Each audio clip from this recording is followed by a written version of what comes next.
While I work on my video on Drew and Charlotte Pickles, I thought I'd throw up a little review for you guys to enjoy in the meantime. As I was searching for videos that would fit well with my Angelica video, I found an episode that I'm sure your fellow Hooties will remember. He's dead. Yeah, that episode. This has to be one of the most memorable episodes of Rugrats, and I don't need to ask if you agree. It's one of the best examples of an episode involving loss and the stages of grief, and Chucky struggles with accepting the loss of his pet bug, Melville. Now, for those who didn't grow up with the Rugrats in the 90s and didn't understand the impact that this episode has made, I can understand if you ask, why should I feel bad for a bug? Well, let's get to the episode, and we'll see if you still feel the same way. I caution you, this episode will change you. Or not. It might change you.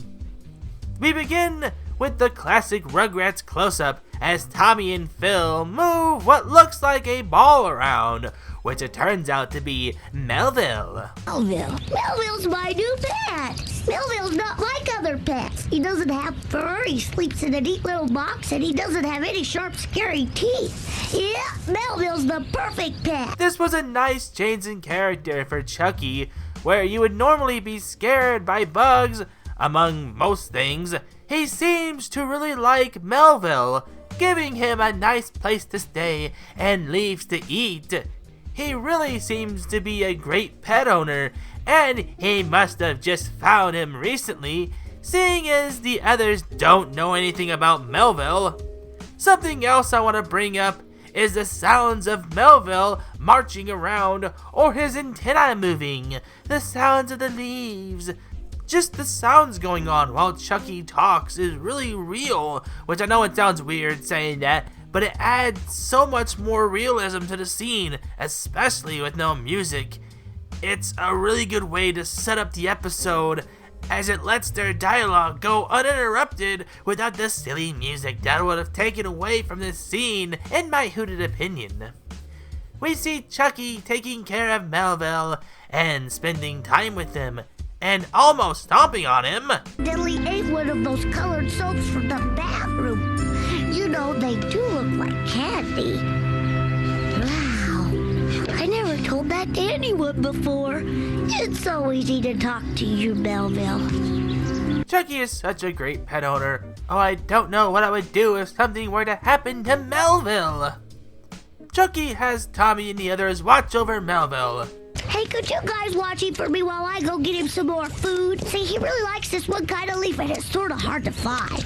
Okay, we'll watch him. Sure he'll be all right? He'll be fine, Chucky. Make sure he takes his nap. He's always cranky when he doesn't. Okay, Chucky. Don't let him spoil his appetite with grass. I'm bringing him a good dinner. Okay, Chucky. And if he asks about me, tell him I'm only on the other side of the yard, and I'll be back real... Chucky! Okay. I think we can take care of Melville. Have a great time. Aw, he sounds like a new parent. Got 1,000 things of theirs, and has a list of everything that they like, and whatnot. What an adorable scene.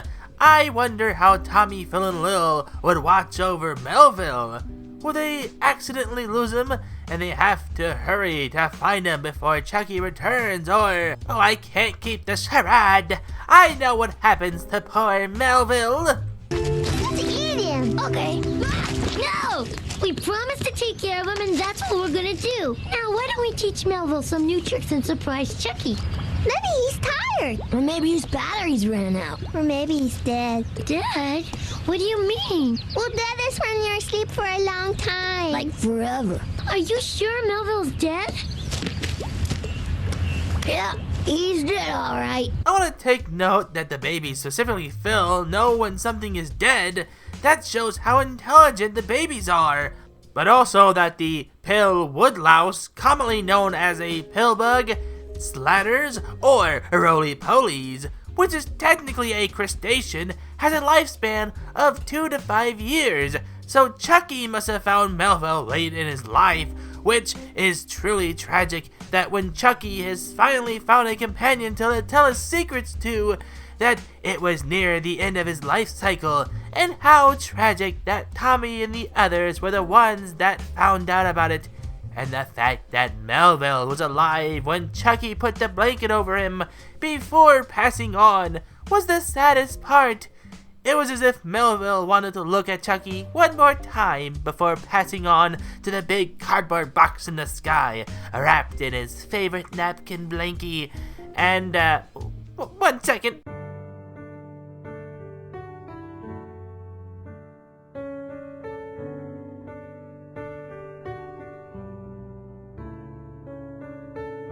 I'm okay, I'll be fine. Let's get back to the episode. They think of what to do. What can we do? I know. We'll find him another bug. Hey, if we find 2 bugs, can I eat the other one? Replace the bugs so they won't know any better. Now, this is usually done with goldfish because, well, they all look the same, at least in cartoons. But how will they be able to find a roly-poly in time to fool Chucky? The poor soul. But they may find one with a longer lifespan. So what do they do? Are you sure Chucky's gonna like this one? It's not really a bug, it's a snail. What? You call that a good replacement for Melville? And they're right, snails aren't bugs, as they are of the shelled gastropod variety. But I'm sure you fellow Hooties already knew that. I'm just giving those who don't know that some Hooted trivia, and to take my mind off the inevitable moment when Chucky finds out about Melvin. So Chucky returns, and they try to act nonchalant while telling him what they did. Phil found a piece of gum under a rock. Yeah, and Lil ate another mud pie. Neat. And then Phil just flat out tells Chucky that Melvin died. And, oh yeah, your bug died. What? Melville! I mean, wow, Phil, just ripped the band-aid off, why don't ya? Heck, why stop there? How about remind him of that his mom is dead too? Okay, that was too far. But still, speaking of which, this might be a reason why Chucky acted the way he did when losing Melville. Maybe losing Melville hit our poor Chucky so hard is because it brought up memories of his mom. Then again, he's like 2 years old, so I know he's only had like brief memories of her, but he still feels sad that she's not around. Or not. Just my Hooted opinion. Let me know how you feel about this in the comments. If Chucky's sadness and denial of Melvin's passing connected to the loss of his mom, and how he was alive 1 second and gone the next. This is also a good example of how life is never guaranteed, and you never know what could happen. As strange as it may seem, just remember to cherish every moment, fellow Hooties, and never give up trying to make your dreams come true. Now with that philosophical hoot rant out of the way, let's get back to Chucky finding out Melvin's gone. Again, thanks Phil. We see the first of 5 stages of grief. He didn't die! He's alive, I tell you! Alive, alive, alive! He's dead, and he isn't coming back. Stop it! Just quit saying that! But come on, Melville! We don't have to take this. We'll go get some more of those leaves you like. Denial. The first stage of grief, followed by anger, bargaining, depression, then acceptance. What makes this episode so memorable is how they had Chucky process loss. We see Chucky carrying on as if Melville is still alive, while his friends try to explain to him that he's gone. Look, Chucky, this worm here is alive. See how it moves? But Melville doesn't move at all. He just lies there. Tommy, me, and Melville are just fine here. We are not dead, okay? Come on, Melville. Let's show him some new tricks. First, the ring jump. Ta-da! Hey, Melville will dive off the super high board into a tiny pool of water.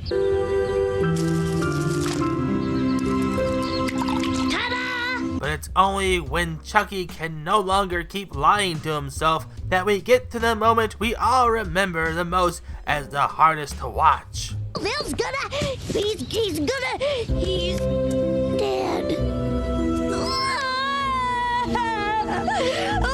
Tommy, Melville's dead. He's really dead. Why'd he have to die? He was the bestest bug I ever had. He was the only bug you ever had. Even as a 32-year-old Hootie, it's hard to watch this scene. We all have experienced loss in our lives at one point, whether it be a loved one, family member, a pet. It hits us hard, and there are moments where we deny it like Chucky, or sometimes forget that they're passed on until the realization hits. This has nothing to do with the episode of Rugrats, for that matter, but hear me out.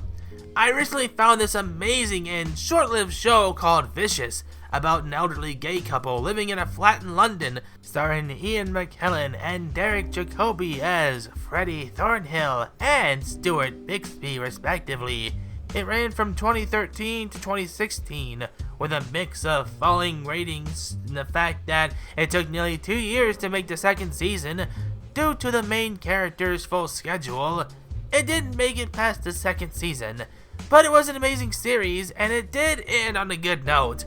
The reason I bring up this show is because most episodes begin with Stuart on the phone with his mom, and he hasn't told her about his near 50-year relationship with Freddie. And if you don't want to be spoiled, I'd really watch the series. It's really funny, and it's here on YouTube. Well, episode 6 of the first season, Stuart tells his mom about him and Freddie, and well... I told you not to say anything. Fast forward to the 6th episode of season 2, and to Freddie and Stuart's wedding, and Stuart's mom passed away during the wedding. She's dead. Oh no, oh, God. Are you sure? She once fell out of a 3rd floor window and got right back up. And the last scene of the episode has him and Freddie having a conversation when Stuart goes to call his mom. Tell her that I'm coming over tomorrow. Mother. It's all right. I'm here. I love you. Now, I don't know if it's because of their age, or if Stuart has been in the routine of calling his mom for so many years that he had a moment where he thought she was still alive. I've had those moments from time to time, and you fellow Hooties may have too. Sorry for that rant, I just need an example for what I was talking about. So, back to the babies. They wonder if Chucky is okay, and they try to make him feel better by doing what he wants to do, but they accidentally bring up Melville. We can go play on the jungle gym. Let's play circus. Circus is a fun game. Oh, that's right, I forgot. We'll go inside and play bugs in the rug. Well, I'll be little tiny bugs and we'll go under the rug and crawl around and have all kinds of bug fun. Guys, don't worry. That was yesterday. I'm going on with my life. I forget it all about what's his name? Melville. Good on you, Chucky, for moving on. I know it's not easy, but I know some Chucky pudding will make you feel better and...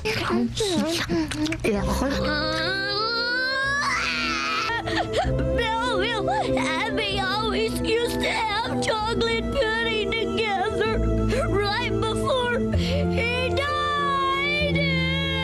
We'll find something else for you to eat, and then you can forget all about Melville. Wait!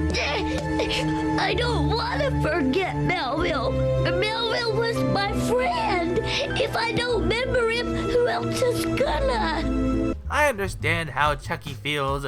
Remembering Melville makes him sad, but not to remember is worse, because that would be forgetting about them, and remembering them doesn't always have to be sad. But let's not get too far ahead of the episode. The babies give Melville a proper funeral, so Chucky could say his goodbyes to his beloved pet that he only knew for one episode. Melville was a good bug. He was a good friend of Chucky. I remember Chucky would throw a stick for Melville, even though Melville would never bring it back. Remember how they used to eat chocolate pudding, even though I don't think Melville really liked chocolate pudding. Chucky, have a little respect. I'm sorry. You guys reminded me of all the fun stuff me and Melville used to do together. From now on, when I remember Melville, I'm gonna be happy. Thanks, guys. You're welcome, Chucky.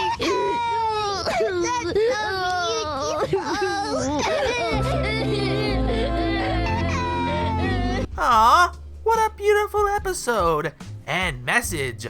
Chucky learned to accept Melville's passing and will remember the fun times they had rather than just be sad that they're gone. A good lesson for us all to learn. To remember the loved ones we lost fondly and look back at the good times when thinking about them. And yes, it is difficult, but it helps moving on. And speaking of which, it's time to end this review. I know it's on the short side, but I wanted to give you a little something while I work on the Angelica video. Thanks for watching. You might get another short review after this. It'll be one of the episodes that I'll use in the Angelica video, but I hope you enjoy it. With that being said, thank you for watching. Let me know what you thought of the episode and the review. As always, your hooted feedback and opinions mean a lot, and I can't thank you all for all of your support. I'll see you for either my next video or Wednesday on my Twitch, where I'll be streaming Chapter 3 of Poppy Playtime, and when I visit the Allery again, and I get my hoot in the dark. Thanks for watching. Don't forget to like the video, share with your fam, subscribe today and join the Parliament of Hoots. And also comment what you thought of the review. What are your opinions on said episode? Let me know in the comment section below. Your guys' opinion means so much to me, new viewers, and fellow Hooties. Check out the videos below, it'll take you to more of my content, and follow my other social medias, including Instagram, Twitch, and also Twitter, or X. Until next time, guys, I'll see you when you visit the Allery again, and I get my hoot in the dark.